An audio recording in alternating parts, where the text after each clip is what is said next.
let's get started. First we have the cover, and it's 10 millimeter, and there's 2 clips here, 1 and 2, and these 2 10 millimeter nuts, and then we pull it off and let's see what's underneath.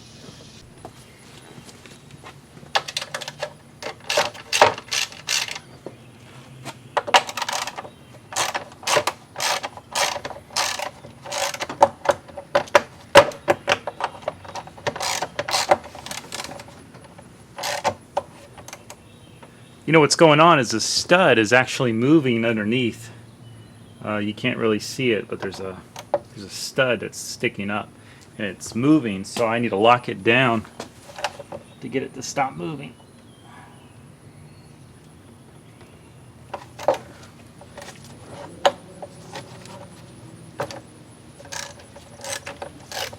Okay, finally got it.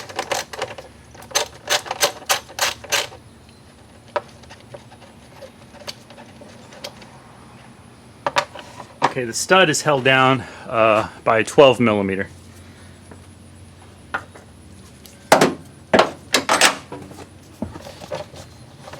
These clips,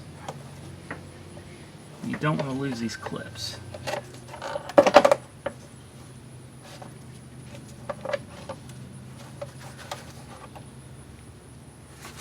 Now you can see the stud that was loosening up here.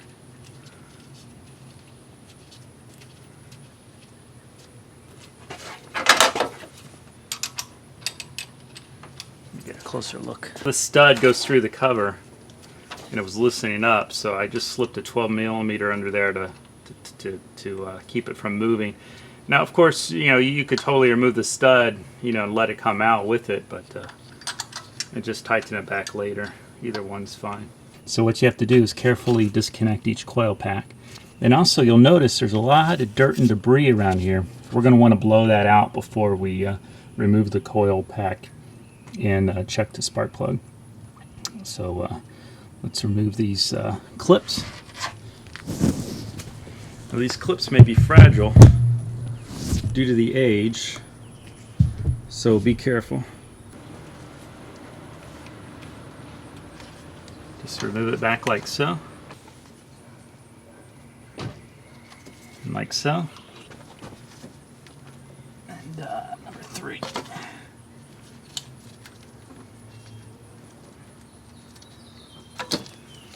There we go. Okay, let's get rid of some of the debris.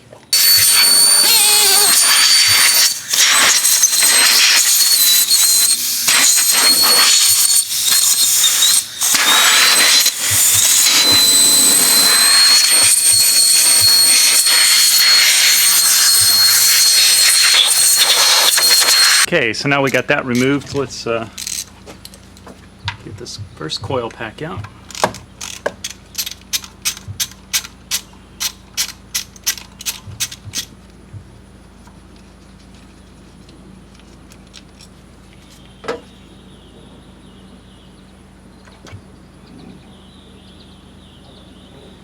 And as you can see, the coil pack just slides right out.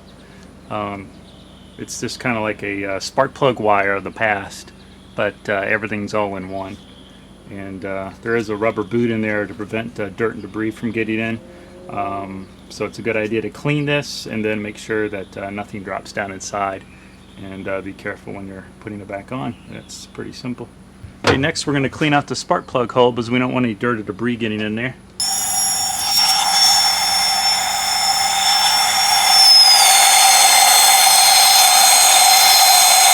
I'm using a ratchet extension and a 5/8 spark plug socket, and the one I'm using has a lock on it because you don't want it to pull out while it's inside. So this one you have to push the switch back and then it will release, and I kind of like that better. So let's get it out.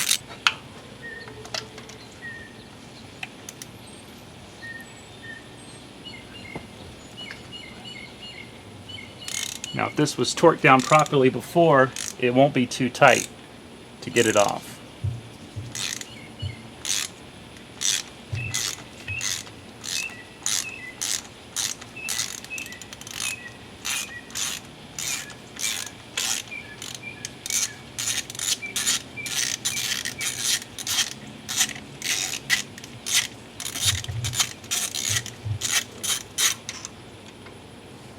Now there's a rubber boot in here that prevents it from falling off, which is good. Or you can get one that's magnetic. And here now you can see the spark plug. It looks like it's a Bosch spark plug, which is not recommended by Toyota, and I don't recommend it either. They burn kind of hot, and they don't last as long as the NGK Iridium plugs, the OEM plugs. You can analyze the spark plugs to see the condition of the engine. We know that Toyota's, the Corollas of this generation, has a problem with the oil rings and blow-by. So these most of these Corollas, they need to have their engine rebuilt and the pistons modified to allow more oil flow, or the piston rings will seize up. So let's go get some new spark plugs. Alright, so here's the new spark plugs. These are the NGK. Now the factory original ones were the IFR 5A11, and it was replaced with the IFR 5T11. So it was IFR 5A11, and this is superseded by the IFR 5T11. So these are the original factory spark plugs that's recommended by NGK, and they're actually made in Japan, which is a really good sign. Now they are pre-gapped for 1 to 1.1 millimeters. You don't have to do anything to the gap. You can visually inspect it, or you can. I don't know. I mean, if you use a gapping tool, just be very gentle. You don't damage the electrode. I also recommend you put anti-seize lubricant on this. And this is the brand I use, Type 13 from VersaChem. This one I've had for, I don't know, probably 20 years. I still haven't used it all. So just take a little bit of anti-seize lubricant and just carefully rub it on the threads. And this is to help removal of when you take it out in the future.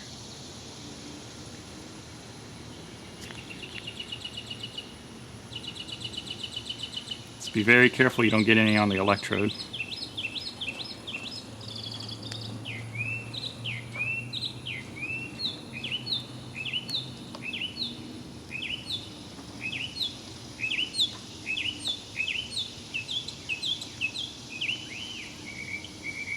That should be good. Alright, so there's a rubber boot in here. So you just slide this spark plug down, you'll feel it go in the rubber boot, like so. Now what you want to do is just put it in by hand, and then you rotate clockwise and then counterclockwise, and just make sure you're not cross-threading it. So just be very gentle and take your time.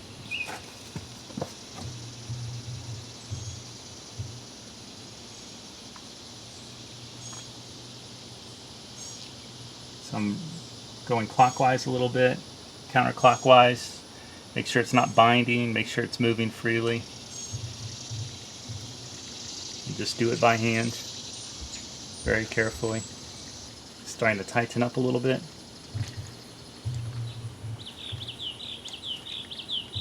Grab the torque wrench. We're going to tighten to 13 foot-pounds. That's the factory specification.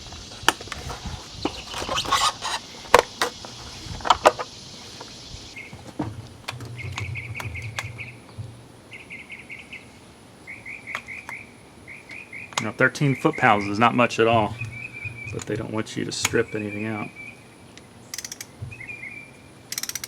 You just go until it clicks.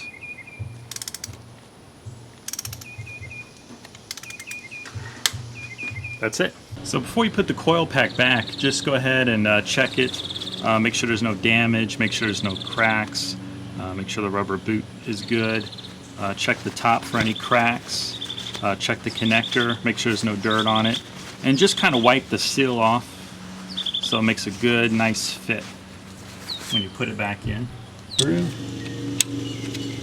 Get this hand tightened in first.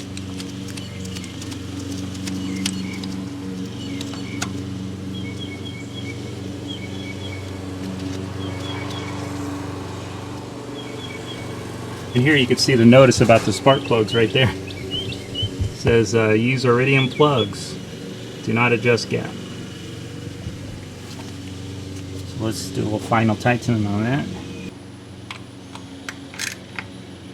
don't go nuts with this either. Just get it a little bit snug. Inspect your connector. Make sure it's good. And then gently plug it back in. Now you're ready to proceed to the next one.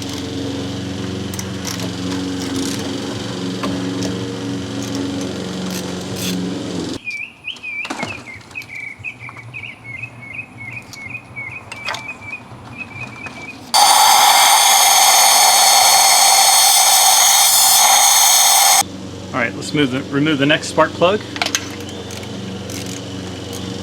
Get it tight on there. There we go. It's not that tight. It shouldn't be that tight. Voila, that's it. Alright. Got the anti-seize lubricant on. I'm just going to slide it on the boot. Like so. And gently put it down inside.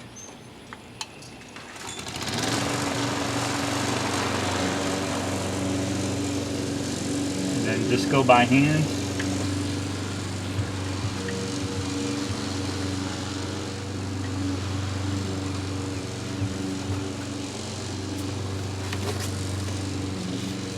And again, it's 13 foot-pounds.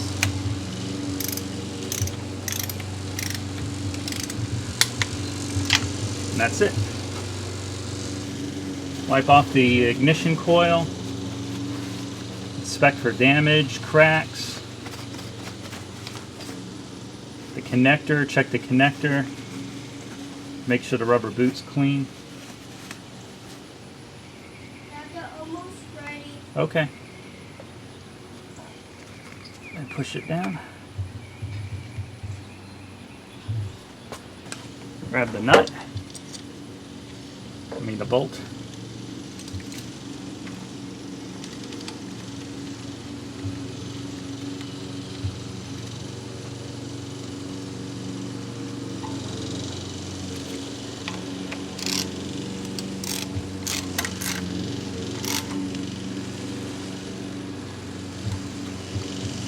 Check the connector,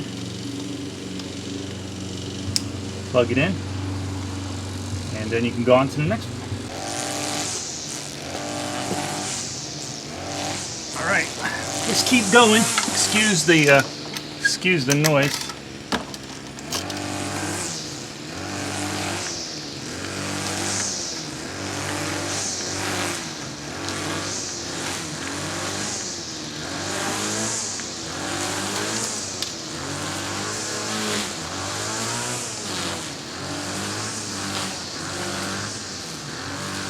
Oh, this rail's in the way, actually. We have to get this rail out of the way. I'm sorry, I forgot about that. So it's just 10 millimeter here. This power connector rail. It doesn't block the first two, but it blocks the second two.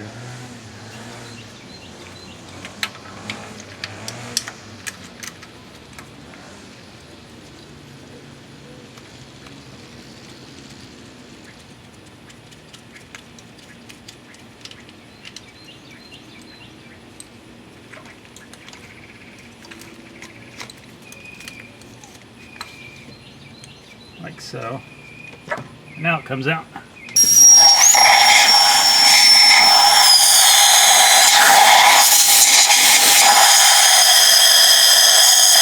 You know what, I'm just going to go ahead and use the torque wrench because it's not torqued down much, so I'm just going to use it to back it out.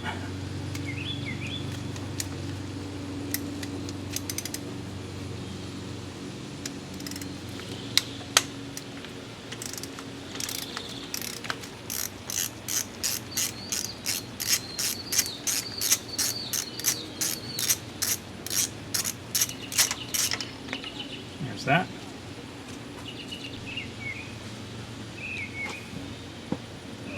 So I got it pushed on, and again, the little rubber in there is going to keep it on from falling off. Just gently lower it down inside while turning clockwise. Then after that, torque it down to 13 foot-pounds.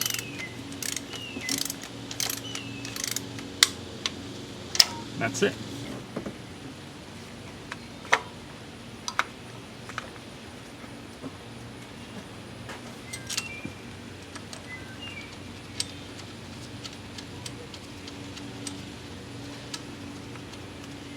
Tighten this down.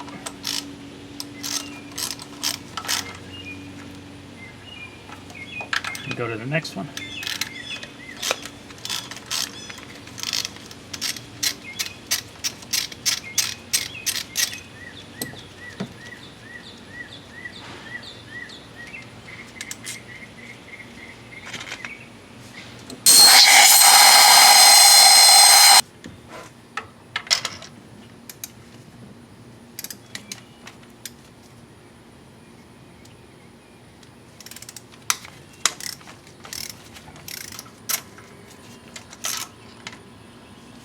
Okay, got the anti-seize lubricant on.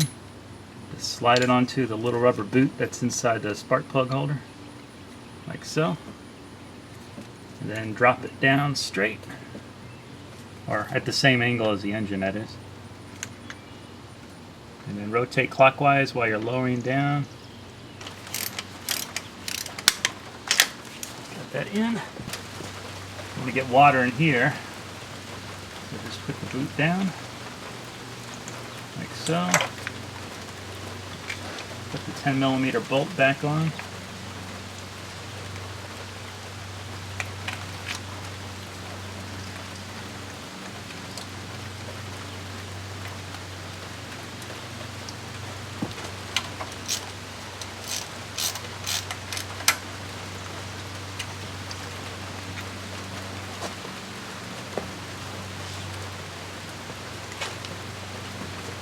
Grab the nut for the end of the power rail here.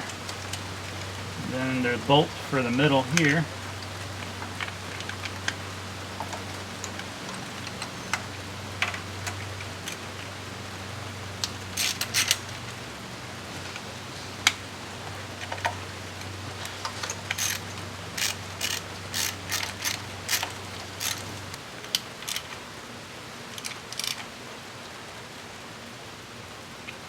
Okay, make sure that's tight. That's on, that's on. One connector, two connectors, three connectors, four connectors. All right, let's fire up.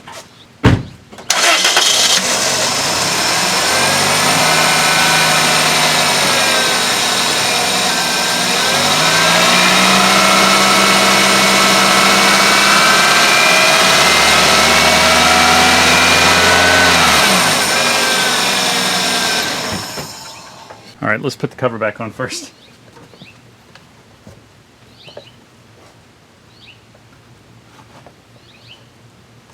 So you got the two clips.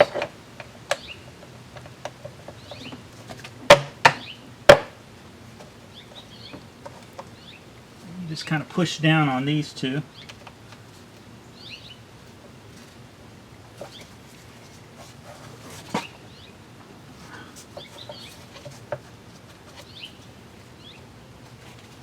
Might have to hammer that one down a little bit.